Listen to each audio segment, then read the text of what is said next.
"What are you waiting for, Sergeant? Salute me." Now that's what the American lieutenant colonel demanded in front of the entire palace. But the Royal Guard's response, it didn't just silence the officer. It left the whole crowd stunned and taught a lesson in military discipline that no one saw coming. Want to know what really happened? First, hit that subscribe button and comment below where you're watching from. That being said, let's get into it. The gleaming black motorcade swept through the palace gates with practiced precision, coming to a smooth stop near the visitors' entrance of Buckingham Palace.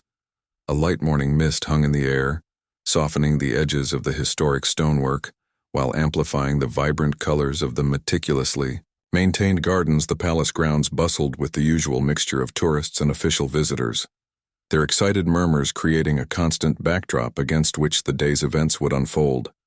The vehicles bore diplomatic flags indicating the arrival of the American military delegation for the annual NATO Strategic Leadership Summit. Curious onlookers paused to observe the formal arrival, many raising phones to capture the moment. Lieutenant Colonel Jackson Hayes of the United States Marine Corps stepped out, adjusting his immaculate uniform with military precision. Each medal and ribbon told the story of a distinguished career spanning multiple combat zones. His expression remained professionally neutral, but his eyes betrayed a hint of dismissive assessment as he surveyed the palace grounds, taking in the ceremonial pageantry.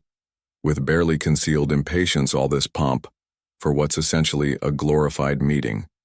He remarked to Major Davis beside him, "We could have hosted this at the Pentagon and saved everyone the theatrical entrance, Major." Davis gave a non-committal nod, his attention already drawn to the iconic figure standing at attention nearby, a royal guard in full ceremonial regalia, scarlet tunic brilliant. Against the backdrop of weathered palace stonework, Sergeant William Barrett stood perfectly still, his eyes fixed forward in the disciplined thousand-eye stare, perfected through years of service. Hayes's gaze followed Davis's, lingering on Barrett. With undisguised skepticism without warning, he veered from the group, breaking the carefully choreographed arrival protocol to approach the guard. He circled Barrett, slowly examining him as one might inspect military equipment. Incredible detail. On the uniform, he commented to no one in particular, his tone somewhere between grudging admiration and mockery. "Though I wonder how practical that bear skin hat would be in an actual combat zone." Lieutenant Colonel came a polite but firm voice. Edward Fleming, the palace tour coordinator, approached with a diplomatic smile that didn't quite reach his eyes. "If you'd kindly rejoin your group, we have a rather precisely timed schedule to maintain."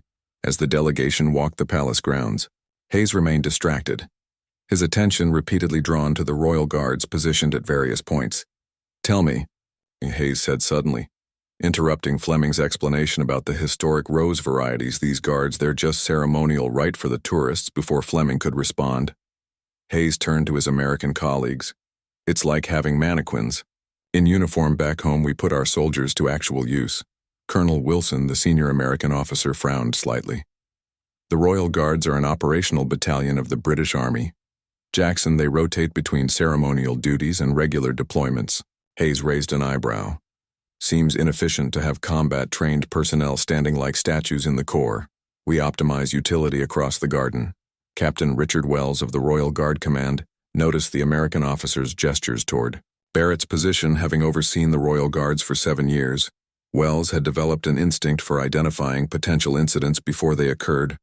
What Hayes couldn't know was that Sergeant William Barrett had been specifically selected for today's duty because of his exceptional discipline and judgment.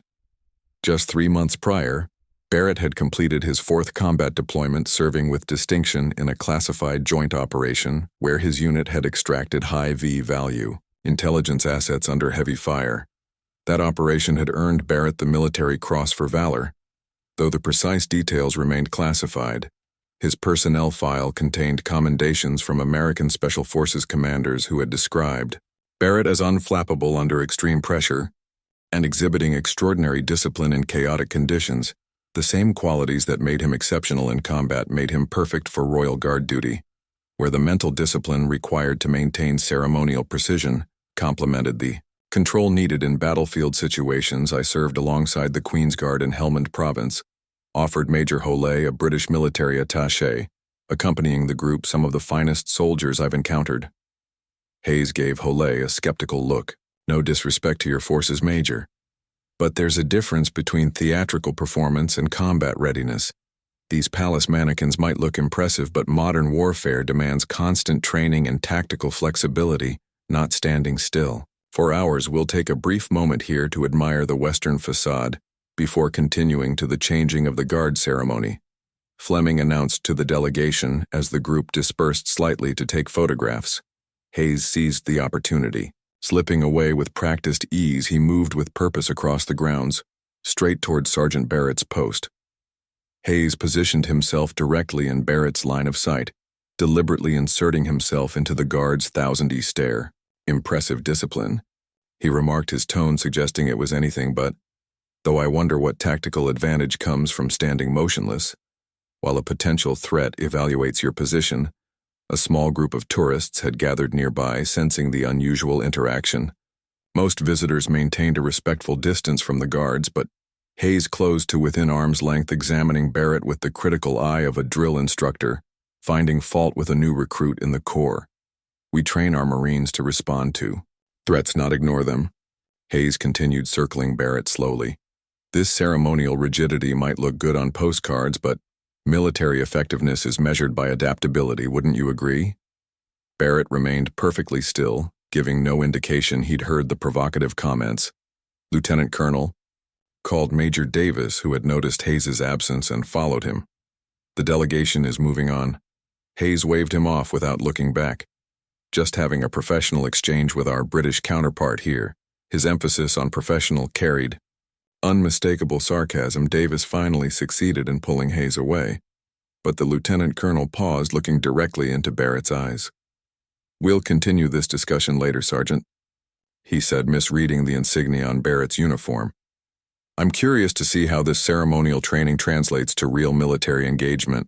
The delegation had progressed halfway through their tour when Hayes broke away again, this time with such deliberate purpose that even Colonel Wilson's sharp Lieutenant Colonel Hayes failed to slow his stride. A larger crowd had gathered near the guard. Now the mighty morning tour groups arriving with their cameras and guidebooks, Hayes positioned himself directly before Barrett, whose eyes remained fixed forward in perfect discipline. Ladies and gentlemen, Hayes announced, his voice carrying the practiced authority of a senior officer addressing troops, you're witnessing an interesting contrast in military philosophies today. He gestured toward Barrett. This represents the British approach: ceremonial precision valued over combat readiness in my 22 years with the United States Marine Corps. Hayes continued, I have led men through 3 combat deployments, Baghdad, Fallujah, and Helmand Province. In each instance, our success depended on adaptability, tactical awareness, and immediate response to changing threats. He turned toward Barrett. Tell me, Sergeant, how does standing motionless prepare you for the chaos of modern combat? An elderly man in a blazer adorned with British military medals stepped closer. Young man, you're out of line, he said quietly but firmly. These guardsmen have served in the same combat zones you mentioned. Their ceremonial duty represents discipline, not deficiency. Hayes turned, assessing the older man with a quick glance at his medals. With respect, sir, I'm simply highlighting different approaches to military readiness. A soldier who spends hours practicing standing still is not developing the tactical flexibility modern warfare demands. Hayes stepped even closer to Barrett, violating the respectful distance maintained by other visitors. You know what impresses me about American forces? He continued, his voice carrying across the grounds. When a Marine is addressed by a superior officer, they respond. They engage. They don't hide behind ceremonial protocols. A woman in the crowd gasped as Hayes moved within inches of Barrett, close enough that his next words were meant for the guard alone, though they carried to those nearby. Have you ever actually seen combat, Sergeant? Or did they put you here because you look good in red? Lieutenant Colonel Hayes, Colonel Wilson's voice cut through the tension as he finally broke free from his diplomatic obligations, rejoined the delegation immediately. The delegation's scheduled viewing of the changing of the guard ceremony provided Hayes with his opportunity as the crowd shifted position. For better viewing angles, he slipped away unnoticed, moving with purposeful strides toward Barrett's post. By the time Major Davis realized his colleague had disappeared again, Hayes was already approaching Barrett, whose perfect stillness remained. unbroken despite the earlier confrontations. "Your ceremonial changing of the guard is quite the performance," Hayes announced as he positioned himself directly in Barrett's line of sight. "Impressive choreography. I'll grant you that, but in the Marines we change posts with efficiency, not pageantry. Let me explain something about military protocol." Hayes continued, projecting his voice like a lecturer addressing a classroom across NATO forces. "There exists a universal understanding of chain of command regardless of national differences. Military courtesy demands that junior officers acknowledge senior officers." He tapped the insignia on his own uniform: Lieutenant Colonel, United States Marine Corps combat decorations, from 3 theaters of Operation Command experience in Joint Force operations. His finger jabbed toward Barrett and you. "What a sergeant whose primary skill is standing still." Hayes began to circle Barrett with the measured pace of a drill instructor inspecting a recruit. "Your uniform is impressive." "Sergeant, very historical." His tone made the word sound like an insult. He reached out suddenly, touching the sleeve of Barrett's scarlet tunic between thumb and forefinger. "Wool in combat conditions. This would be a liability." The crowd tensed collectively at the physical contact everyone who visited the palace knew. The cardinal rule: never touch the guards. He just touched him. A young American tourist whispered loudly to her companion, "You're not supposed to do that." Hayes's hand moved toward Barrett's rifle, fingers brushing against the barrel as he commented, "Ceremonial weapon or actually functional?" An audible murmur ran through the gathering crowd at this second violation of protocol. Palace security personnel were moving closer now, though still maintaining diplomatic discretion. Given the visitor's military status, Hayes positioned himself squarely before Barrett, deliberately blocking his line of sight. A third violation of the protocols clearly posted for visitors. The difference is responsiveness. Hayes continued, "A Marine Guard acknowledges superior officers, maintains situational awareness, responds to changing conditions." Hayes straightened to his full height, assuming a formal military bearing that signaled he was about to make an official declaration. "Guard," Hayes announced, his voice carrying the unmistakable command tone of a senior officer. "I am Lieutenant Colonel Jackson Hayes, United States Marine Corps, NATO. Joint Command authorized military protocol across Allied forces requires junior personnel to render appropriate respect to senior officers. This is a direct order from a lieutenant colonel in the United States Marine Corps."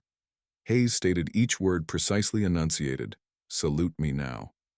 The demand hung in the air, like the report of a rifle shot, for one extended moment. "Sergeant William." Barrett remained perfectly motionless, his eyes fixed forward in the disciplined 1,000-year stare that had remained unbroken throughout Hayes's escalating provocations. The change in Sergeant Barrett's demeanor was so precisely controlled that observers later described it as mechanical in its perfection. One moment he stood in ceremonial stillness, the next, his white-gloved hand moved with fluid efficiency to remove Hayes's fingers from his rifle. Sir Barrett spoke, his voice carrying the crisp articulation of British military precision. "You are in violation of standing orders regarding interaction with the Queen's Guard. Physical contact with a guard or his equipment constitutes a Category B security infraction." Hayes's expression shifted from commanding to momentarily stunned, clearly not expecting any response, let alone one delivered with such unapologetic authority. Furthermore, Barrett continued, his gaze now directly meeting Hayes's. "While your rank commands appropriate respect within NATO allied forces, standing palace protocol establishes clear guidelines regarding the chain of command, while on royal grounds the Queen's Guard operates under the direct authority of the Crown, not NATO command structure. Standing Order 157 specifically addresses interaction with allied military personnel." Barrett stated, reciting from memory with mechanical precision. "Guards will maintain position and bearing regardless of visiting military rank, as their oath is sworn first to the sovereign. My duty is to the Crown. First Lieutenant Colonel. That duty includes maintaining prescribed position, bearing, and protocol regardless of external military authority." His delivery remained respectful yet unyielding. "This isn't a matter of disrespect to your rank, sir, but rather absolute respect for the oath of service I have sworn." Barrett's white-gloved hand returned to his rifle in a motion so fluid it seemed choreographed, resuming his ceremonial position with perfect precision. "I must respectfully request you step back to the designated viewing area and refrain from further physical contact with palace guards or equipment." Lieutenant Colonel Hayes, Captain Richard Wells's voice broke the tension as he approached with measured strides. I believe there might be some misunderstanding regarding protocol on palace grounds. Captain Wells, guard commander. He introduced himself with a crisp nod. I see you've been discussing protocol with Sergeant Barrett. Your guard broke position to address me. Hayes stated, his tone suggesting this validated his earlier comments about ceremonial rigidity. Indeed, Sir Captain Wells replied evenly. Sergeant Barrett followed Standing Order 157, paragraph 3. In the event of physical contact or immediate security concerns, guards are authorized to respond with minimum necessary communication and action. His delivery was factual, rather than defensive. A textbook response to the situation. The Queen's Guard operates under a unique command structure. While on palace duty, Captain Wells explained as they moved to a more private corner of the palace grounds, while we acknowledge NATO command protocols. In joint operations, palace grounds fall under the direct authority of the sovereign, superseding standard military chain of command for visiting officers. Hayes's posture remained rigid, his jaw clenched as he listened. In 30 years of military service across 4 continents, I've never encountered a junior officer who refused a direct order from a superior. That's because Sergeant Barrett wasn't refusing an order. Lieutenant Colonel Wells clarified he was following his primary standing orders, which specify that on palace grounds his chain of command flows through the Crown, not visiting military personnel regardless of rank. Several yards away, the retired British military officer who had spoken up earlier was explaining the situation to a group of curious American tourists. The Royal Guards aren't just ceremonial figures, he told them quietly.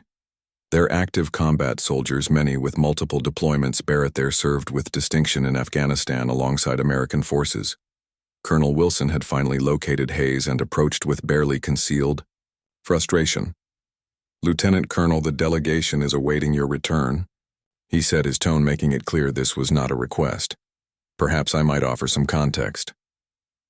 Wells said, addressing both American officers, now the guards you see today completed a 6-month combat deployment just 8 weeks ago. Sergeant Barrett himself was awarded a commendation for actions under fire during a joint operation with American Special Forces. The same men you see standing guard today could be deployed to a conflict zone next month. Hayes's expression remained skeptical. Different training philosophies, he commented. American forces prioritize tactical flexibility, as do we, Wells replied smoothly. But we consider the discipline of ceremonial duty to be complementary to combat readiness, not contradictory. The ability to maintain absolute focus and position under public scrutiny translates effectively to maintaining discipline under fire. Wilson nodded thoughtfully, an interesting perspective. Captain, I've observed similar benefits from drill precision in our own forces. Hayes shifted impatiently. With respect, sir. There's a substantial difference between drill, discipline, and standing motionless for tourists, is there? Wells questioned mildly. Both require absolute control, perfect execution under observation, and subordination of personal comfort to duty requirements. Wilson ended the exchange with a firm, "We need to rejoin our delegation, Lieutenant Colonel." Now ridiculous theatrical nonsense, Hayes muttered as Colonel Wilson escorted him firmly back toward the American delegation, standing around in bright red targets pretending it's military discipline. Lieutenant Colonel Hayes, Wilson said, then his voice carrying the quiet authority of a commanding officer who rarely needed to raise it. You've created a diplomatic incident on what was supposed to be a routine goodwill visit. They rejoined the American delegation, several officers glancing curiously at Hayes before diplomatically averting their eyes. British inflexibility hasn't changed since colonial times, Hayes remarked to Major Davis, loud enough for nearby officers to hear. They cling to outdated protocols and call it tradition. The other American officers created subtle distance between themselves and Hayes. As the tour continued, his isolation becoming increasingly apparent across the palace grounds. Sergeant Barrett maintained his post with perfect composure. If the confrontation had affected him in any way, there was no outward sign. The American delegation completed their tour, proceeding toward the gates where their motorcade awaited. As they passed near Barrett's post, several officers, including Colonel Wilson, offered respectful nods, subtle acknowledgments of professional courtesy that pointedly excluded Hayes. They're soldiers, not statues, Hayes said as they approached the vehicles, his voice carrying a defensive edge. Military effectiveness is measured by adaptability, not theatrical performance. Interesting perspective, Lieutenant Colonel replied, an American general who had remained silent throughout the earlier incidents, though I noted that Sergeant Barrett adapted quite effectively to your challenge. His response was both appropriate and professionally delivered. Hayes's expression tightened, a rehearsed response to a predictable situation isn't adaptability, sir, it's script following. Perhaps the general mused, but it resolved the situation decisively while maintaining protocol. Tactical objective achieved with minimum necessary force sounds rather effective. To me, as the motorcade pulled away from the palace gates, Hayes stared stonily through the window, his reflection showing a man still convinced of his position. Despite the universal lack of support in the distance, Barrett's scarlet uniform remained, a vivid splash of color against the palace stonework. The guards' unwavering discipline, the final image as the vehicles departed. What does true respect for military traditions look like across international boundaries? Today's story highlights how understanding different protocols matters more than imposing familiar standards when military cultures meet. While Lieutenant Colonel Hayes believed he was upholding proper military courtesy, he failed to recognize that respect includes acknowledging different chains of command and jurisdictions. The Queen's Guard exemplifies a unique military tradition where ceremonial precision and combat readiness exist in perfect balance. If you found this story meaningful, please hit that like button and subscribe to our channel for more tales that explore the deeper meanings behind the Royal Guard's unwavering discipline. Don't forget to click the notification bell so you'll know immediately when we post our next story. Share this video with someone who appreciates the values of duty, protocol, and mutual respect between different military traditions. We'd love to hear your thoughts in the comments below. Have you witnessed someone refusing to respect another country's traditions? And how should military professionals handle cultural differences when working with international allies? Check out our other videos appearing on your screen right now, and we'll be back tomorrow with another new story reminding you what true service means regardless of the uniform it wears.